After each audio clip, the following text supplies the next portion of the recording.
Hello everyone, welcome back. This is Avorion episode 30. I'm Enigmius, and today we're taking on a thing that it's the closest that I've come in a very long time to coming up with an idea that I really wanted to do and almost abandoning it because I went through a period where I couldn't figure out how to do it. We're making pipes, but we're not making just straight pipes. We're making pipes that come up out of the hull of the ship and turn 90 degrees and extend along the hull and then turn 90 degrees again and go back into the hull.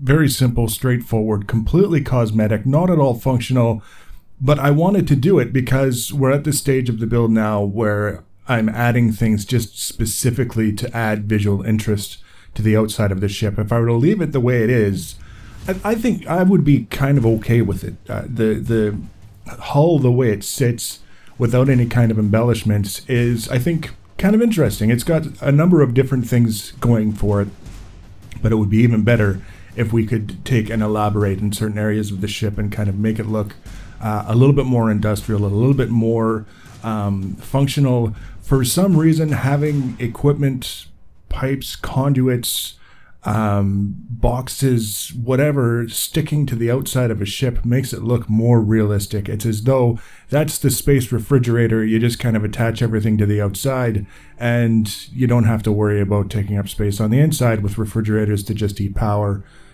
Who knows the logic behind it, but that's the way that it usually ends up working. So that's what I decided I wanted to try, and the pipes would be one of the main features of this sort of cosmetic pass.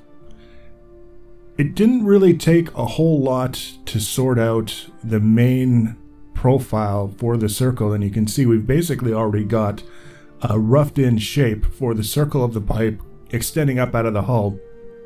And now we get to do the difficult part, which is basically, you could describe it as the transition from one direction to another with a circle. That's kind of the easiest way to describe it. I'm trying to turn it 90 degrees, and that means that you've got all of these different layers of this profile that are turning, and the nature of the circle means they're going to be turning at different rates coming around this transition. And if we get it right, it could look really neat, and if we get it wrong, it's going to look really wrong.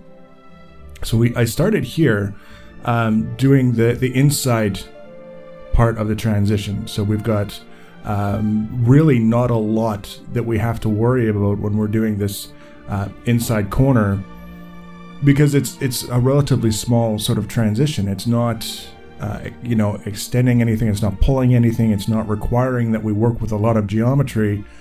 And all we have to do is make that little 90-degree transition on the inside corner and then duplicate the profile that we used for the circle horizontally. And that would be, as you can see here, the basis for the pipe extending along the hull. You can also see the section that we haven't done yet, the outside corner of this transition. And this is where, for whatever reason, when I first started this, I had an idea of how I would go about it, which turned out to be not an especially good idea. But at the same time, when it seems like a good idea and you haven't proven yourself wrong yet, there's a certain amount of time that we put into trying it and then tweaking it and then trying it again. And ultimately, it was the wrong approach is what got me. It's one of those things. It was kind of doomed from the beginning because the idea that I had in my mind just wasn't functional. And if it's not a functional idea, it doesn't matter how much we tweak it, it's not going to produce results. We basically have to come up with a different idea. So that's what I did. I stopped mucking about with this. I removed basically the whole thing, and I decided that the best thing that I could do was just take a day and stop and think about it and kind of look at all the little blocks that I'm placing and then removing and then placing again. I never even got around to properly filling all of this in. You know how we do this stuff with the circles, is we kind of lay it out first and then we go around and we fill it in with the slope blocks to kind of refine the edges so that it looks more like a circle and less like pixel art. But it's that process of getting the basics in first before we have anything to go around and refine. That's the issue here. I would imagine if I had arrived at a point where I was happy with what I was working with, I would have had a much easier time of going around and refining it. So all of that having been said, what you're looking at here was basically doomed from the beginning. Now, one of the things that I wanted to do with this, and part of this is sort of like the essence of the challenge, is that I didn't want to use an outside model, or I didn't want to use something like plots.co.uk or anything like that, where I just enter the dimensions of a particular shape and it shows me exactly how to lay it out, and takes all the guesswork out of it. So I decided to start over, only this time, instead of doing the inside corner first, I decided to lay out the geometry for sort of like a half sphere sitting on top of the tube that we've already got coming up and out of the hull. If I had done that from the beginning, it would have been done a lot sooner, because it made it so much easier. All I have to do now, you can see I'm working with very small blocks, which was very, very key. That was one of the mistakes that I made in the first iteration, is that I was starting with small blocks, and then when I went to extend the tube up before we did the transition, that corner, I started using larger blocks instead, just to save a little bit of time, and consequently the shape wound up being a little bit off, actually more than a little bit off. There were places where the blocks that I was building with should have been little cubes or little uniform rectangles, and they were anything but. So we've got this sort of going into place, and you can see we've already got that outside corner done.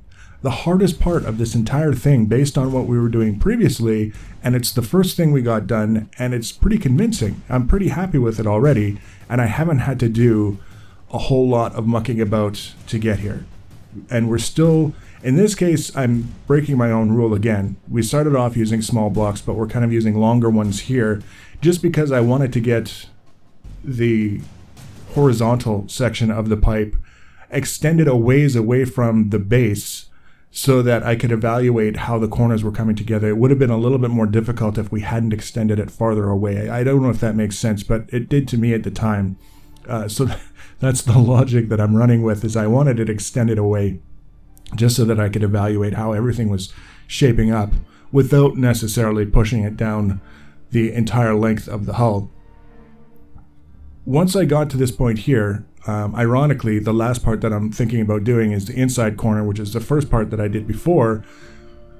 I wanted to start doing some of that refining that I was just talking about, and smoothing things out and getting a feel for how the finished version might look, so that if I have to make changes, I can do it now, or if I can't make it work, I know as early as possible, so that I don't invest a lot more time into something that's basically doomed from the beginning.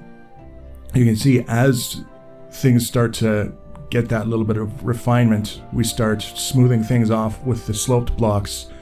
It starts to get more and more pipe-like, and the way that it's kind of sticking up out of the hull and then turning that 90 degrees becomes more and more convincing. And then we get around to this part here, where we're doing the inside corner by doing the underside of that horizontal pipe, and seeing how everything comes together, and then we can make some adjustments and some tweaks. And again, this entire shape, this entire profile is done without any kind of external modeling, because it's not really super complex. We're just looking at the profiles for a small pixel art circle, and then using that and kind of being a little bit thoughtful about where we use those profiles, twisting them on their sides and flipping them on end, and doing the different things that we need to, so that we get a uniform, consistent shape out of this pipe. And you'll notice also that around the base of the pipe, where it's sticking up out of the hull, I did another circle a little bit larger that the pipe itself is sitting on, and that's kind of like the flange sort of thing that you see on pipes, where the end of a pipe sort of flares out and then it's attached to something with bolts, and that's what the bolts go through, is that flanged section. That seemed like something that would add a little bit of authenticity to what I was trying to do, and also it wasn't especially difficult. It was quick and easy to implement. We've got the horizontal pipe is heading off in the right direction. The underside is transitioning fairly well. Now we're looking at this top side that we've started on. We did it basically first thing once we got the pipe sticking up out of the hull again. And just by filling it in with the slope blocks wherever they fit, wherever they make the most sense as we're placing them, we end up with a pretty convincing overall look. I'm really happy with it. I'm glad that I didn't give up on it. I was very tempted to just say, you know what, it's not worth the hassle, and I'm just going to go do other things that won't be as satisfying to me, but won't involve the uncertainty and the kind of head scratching that this was taking. There's a few little tweaks left to do, and then one of the things that I remembered seeing, I thought I remembered seeing somewhere where you could take a shape like this and save it as a pre-made form, but apparently I was mistaken, and you can only do that. There's pre-made forms that come with the game that you can use, but you can't actually save your own. At least that's after looking through and trying to figure out how I might be able to save this so that I could use it as an asset in future builds. I wasn't able to find anything, which is kind of disappointing. But what I did find is that when you copy and paste something like this, you do have the option to rotate it, which is very, very handy. Because it means we don't have to rebuild this thing. See, I'm looking through, I'm trying to find how I might be able to save this shape, but I couldn't find it. If you know, if there is a way to do it, and you know, by all means, leave a comment and let me know, because this is definitely the kind of asset that I would like to be able to duplicate. But upon learning that, yes, you can in fact spin these guys around, that saved just a tremendous amount of time. I thought about putting a flange on the end of the horizontal bits that we've got here, just again to add that little bit of authenticity between the corner and the long horizontal pipe in between them. Ultimately, I decided it wasn't that important to me. I was just kind of wanting to get this guy in place, fill in the horizontal pipe, get it all squared away, and kind of be done with it. Just celebrate the fact that it worked. Very, very quick and easy to fill in. Everything is basically done. We've got all of the shapes, all of the profiles in place. We just need to match everything up and place the blocks, mostly slope blocks, but a couple of rectangular blocks, and it's done. So we've got this pair of pipes on the top, kind of looking industrial, starting to fill in with cosmetic details. There's lots more room that we have to fill things in. We'll be continuing to fill things in with the next episode. I hadn't planned on spending so much time on this one particular thing, but I'm glad that I did. I'm glad the way that it turned out. So if you want to be notified about the next episode, the easiest way to do that is to subscribe to my channel or follow me on social media. Links for social media are always in the information section below the video. Feel free to leave your comments and feedback. Thanks for watching, guys, and take care.